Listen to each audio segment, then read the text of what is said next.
Hello friends, I hope you're doing great. We're here with a tutorial on how to fund your account in the Raceoption Broker using Bitcoin.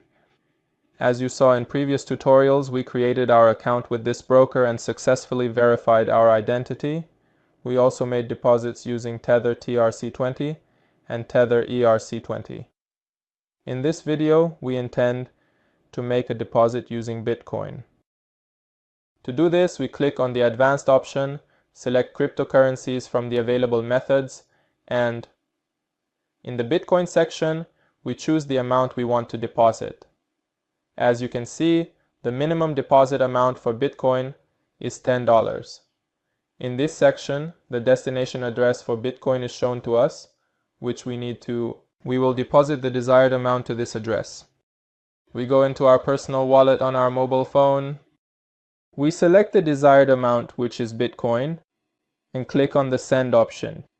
In the first section, we enter the destination address, and in the second section, we enter the exact amount. Or you can easily scan the displayed QR code by clicking this option and complete the deposit process. We click on Next. On the next page, we can see the sender's address, the destination address, the transaction fee, and the total amount.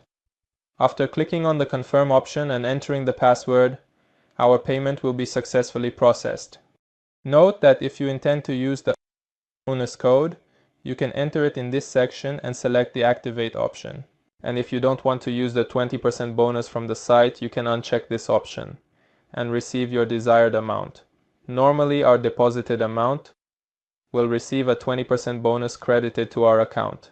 For more details, you can click on the More Details option on the mempool.space website to see more information. Well, as you can see, in just a few minutes, our deposit process was successfully completed, and we can see the deposited amount in our Raceoption Broker balance. To see more details about this transaction, you can go to the Transactions History section from the avatar and view the complete details of your deposit. Stay tuned for the next training. Goodbye.